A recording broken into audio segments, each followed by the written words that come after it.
Welcome back to my YouTube channel creative commerce.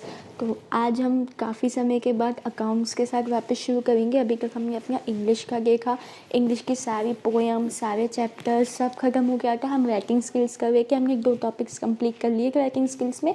Okay, and now we are moving ahead with accounts. Okay, so हमने accounts में अपना issue of debentures का chapter अपना पूरा complete कर दिया था। Okay, now we'll start a new chapter that is redemption of debentures, यानी कि जो डिबेंचर्स हमने इशू किए थे मार्केट में, जिन डिबेंचर्स को दे के हमने जो मार्केट में जो लोग थे, पब्लिक थी, उनसे पैसे लिए थे कंपनी ने। अब कंपनी क्या करेगी, वो पैसे वापस देंगी, उन डिबेंचर होल्डर्स को वो पैसे वापस देंगे, ठीक है। यानी कि रीपेमेंट होती है उन मनी की, ठीक है। उसी को हम कहते हैं रिडेम्पशन ऑफ डिबेंचर्स। देखो, redemption of debentures means repayment of the amount of debenture to the debenture holders by the company, यानी कि जो अमाउंट लिया है वो डिबेंचर होल्डर्स को वापस करता है। कौन करती है? कंपनी। ओके, आगे देखो, sources of finance for redemption of debentures, यानी कि अब एक बात बताओ, जब कंपनी वापस करती है पैसे, ठीक है, तो वो जो पैसा वापस करती है वो पैसा कहाँ से लेके आती है, ठीक है। उसके 3 सोर्सेज हो गए, ठीक है, जो तीनों हम देखेंगे। पहला सोर्स देखो collective finance by fresh issues. Okay, ये फ्रेश है, FRESH, fresh issues, issue of shares and debentures. यानी कि कंपनी क्या करती है, देखो डिबेंचर, ठीक है, वो एक हिसाब से कंपनी उधार लेती है, पैसे दे के डिबेंचर दे के पैसा लेती है, ठीक है। अब वो पैसा, उस पैसे का रीपेमेंट करने के लिए कंपनी क्या करती है, फिर से मार्केट में नए शेयर्स या फिर नए डिबेंचर्स इशू करती है, वहाँ से पैसे लेती है और फिर जिनको देना होता है, पुराने जो डिबेंचर होल्डर्स होते हैं उनको पैसे दे देती है, ठीक है। पहला तरीका तो ये होता है कंपनी का, ठीक है। और याद रखना, इस चैप्टर की रिडेम्पशन ऑफ डिबेंचर्स की थ्योरी बहुत ज़्यादा इंपॉर्टेंट है, तो ध्यान से सुनना।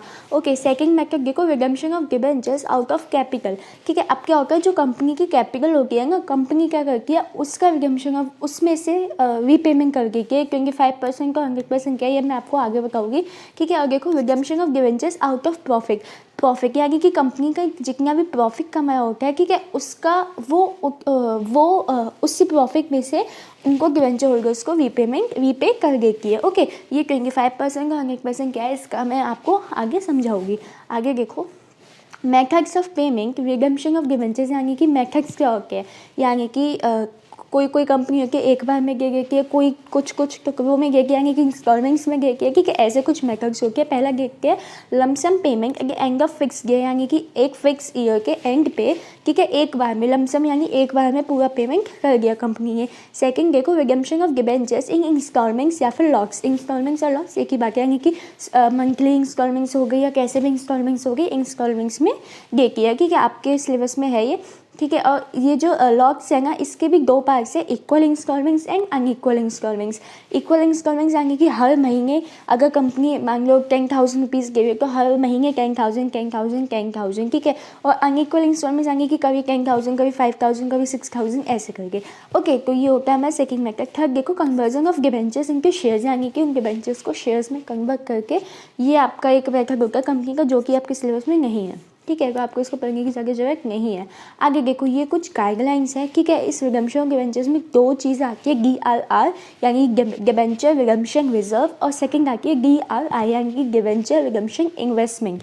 ओके, और ये दोनों चीज़ें बहुत ज़्यादा इंपॉर्टेंट है। देखो, debentures can not be redeem purely out of profit, यानी कि कंपनी ने ये बोला है कि डिबेंचर्स का जो रीपेमेंट होता है ना, वो पूरा का पूरा प्रॉफिट में से कभी भी नहीं होना चाहिए, ठीक है। ये एक रूल है। आगे देखो, section 71 clause 4 of the companies act 2030, DRR is to be created equivalent to at least 25% of the amount of debenture issued in the previous year of the redemption, यानी कि कंपनीज एक्ट 2013 में सेक्शन 71 क्लॉज 4, ये आपको ऐसे check करने की जरूरत नहीं है, बट हाँ कंपनीज एक्ट 2030 तो आपको याद पता ही होगा, ठीक है, वो तो आपको पता ही होगा, ठीक है। उसके हिसाब से एक DRR होता है, डिबेंचर रिडेम्पशन रिजर्व, यानी कि ये एक ऐसा रिजर्व होता है जो कंपनी बना के रखती है, जब उसे रीपेमेंट करनी होगी, उसके लोगों के पैसों की रीपेमेंट करनी होगी डिबेंचर होल्डर्स को, तो उस टाइम के रीपेमेंट के लिए कंपनी एक रिजर्व बना के रखती है,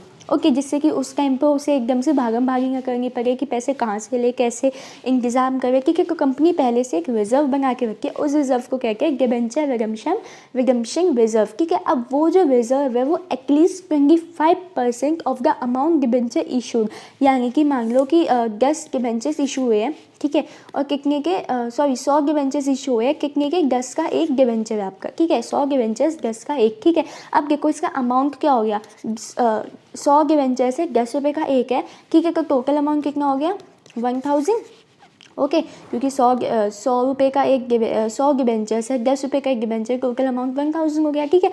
अब इसका ये जो अमाउंट आया 1000, इसका 25% कितना हो जाएगा आपके पास 2500, ठीक है। यानी कि कंपनी को एटलीस्ट 2500 DRR 2500 रुपीज़ का DRR बना के रखना पड़ेगा आगे के लिए, ठीक है। ये एटलीस्ट क्या, अगर क्वेश्चन में आपके पास कभी आ जाता है MCQ में कि कितना परसेंट बनाते हैं, तो आपको सीधा सीधा जाके 25% नहीं लिखना है, आपको लिखना है एटलीस्ट 25%, ओके। और अगर ये चीज़ याद रखना, भी जो पीछे हमने देखा था वो 25% और 100% ये क्या था, अगर आपका क्वेश्चन में ये सीधा सीधा मेंशन है कि आपको जो DRR बन रहा है वो कैपिटल में से बन रहा है, तो आपको 25% बनाना है, ठीक है। अगर क्वेश्चन में मेंशन है कि कैपिटल में से बन रहा है, तो अगर क्वेश्चन में मेंशन है कि वो जो DRR बना रहे हैं वो लोग प्रॉफिट में से बना रहे हैं, ओके, तो वो पूरा 100% बनेगा, यानी कि हमारा अमाउंट कितना आएगा 1000 आएगा, तो इसका पूरा 100%, यानी कितना हो गया पूरा का पूरा 1000 रुपीज़ का हमारा DRR बनेगा। याद रखना, कैपिटल में से 25%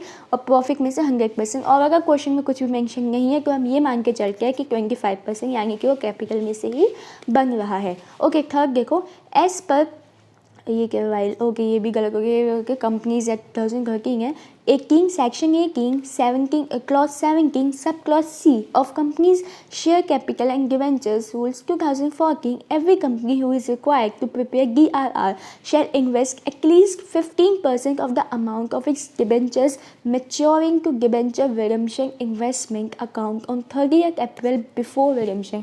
यानी कि अब क्या होता है, जब हम DRR बनाते हैं, DRR बनाने के बाद हमें क्या करना होता है, रिडेम्पशन से पहले, ठीक है, रिडेम्पशन से पहले कंपनी को एक इन्वेस्टमेंट करनी होती है, ठीक है। उसको हम कहते हैं DRI डिबेंचर रिडेम्पशन इन्वेस्टमेंट, ठीक है। वो कितनी परसेंट करनी होती है 15% of the amount of its debentures maturing, यानी कि मान लो कि आपके जो 1000 डिबेंचर्स है, ठीक है, ये आपको 1000 अमाउंट है आपका, 15% of the amount of its debentures है ना, अमाउंट है पूरा 1000, ठीक है। अब देखो मान लो 1000 है, ठीक है, आप इस साल की ट्रांजेक्शन कर रहे हो 31 मार्च 2021, मान लो 31 मार्च 2021 की आप ट्रांजेक्शन कर रहे हो, ओके, वेट, ओके। अब देखो ये जो 1000 है, 1000 में से हमारे अगर मान लो कि 500 डिबेंचर्स हमारे इस साल मैच्योर हो रहे हैं और 500 डिबेंचर्स हमारे अगले साल मैच्योर होंगे, ठीक है। तो ये जो डिबेंचर्स इस साल मैच्योर हो रहे हैं ना,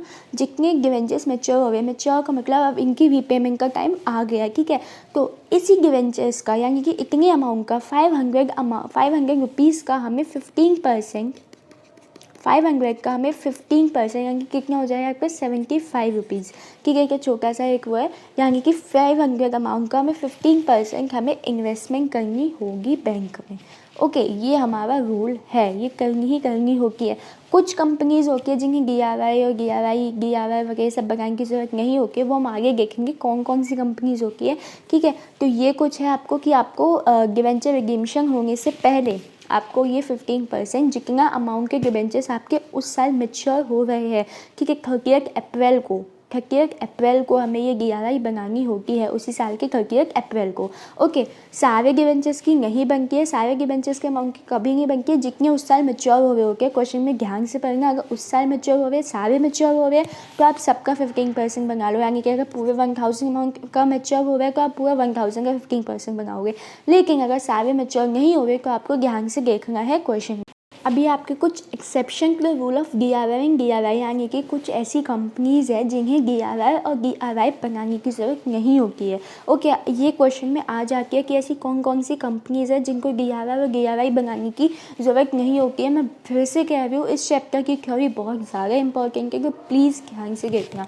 देखो, all India financial institution regulated by RBI, यानी कि पहला जो AIF इंस्टीट्यूशन होती है कि जो जिससे रेगुलेट आरबीआई करती है उसे ज़रूरत नहीं है 11 बनाने की। अगर financial institution regulated by RBI, यानी कि इसके अलावा और कोई भी फाइनेंशियल इंस्टीट्यूशन है जो आरबीआई ही रेगुलेट कर रही है उन्हें भी ज़रूरत नहीं है ये 11 या फिर 11 बनाने की। आगे देखो, banking companies for both public also as well as private place की वजह, यानी कि कोई भी बैंकिंग कंपनी है, चाहे वो पब्लिक हो चाहे वो प्राइवेट कंपनी हो, कोई भी हो बैंकिंग कंपनी है, उसे भी 11 बनाने की ज़रूरत नहीं है। ओके, फोर्थ देखो, हैविंग नहीं है, ये हाउसिंग है। Okay, housing financial company registered with National Housing Bank are exempting from creating DRR and hence DRI2, यानी कि कोई भी हाउसिंग फाइनेंशियल कंपनी है तो उसे भी DRR और DRI बनाने की ज़रूरत नहीं है। ओके, बहुत ध्यान से देख लो, चाहे इसका स्क्रीनशॉट ले लो, आपको जो करना है आप वो कर लो। अकाउंट्स में थ्योरी मिस करके चले जाते हो और अकाउंट्स में थ्योरी आती है, ऐसा नहीं है कि अकाउंट्स में थ्योरी नहीं आती। आपके जो MCQs होंगे उसमें ये पूछ लिया जाएगा, ठीक है, आपको थ्योरी करने की बहुत ज़्यादा ज़रूरत है। नेक्स्ट देखो, ओके, नेक्स्ट है ये, यहीं पे आपकी ये स्लाइड खत्म होती है, वीडियो खत्म होती है। ओके, और इसी के साथ ये वीडियो पसंद आए तो इसको लाइक कीजिएगा, चैनल को सब्सक्राइब कीजिएगा और कमेंट करके बताइएगा कि वीडियो कैसी लगी। और इसके बाद हम नेक्स्ट वीडियो में अपने देखेंगे इस चैप्टर के न्यूमेरिकल सर्वर कैसे सॉल्व किए जाते हैं। Bye bye.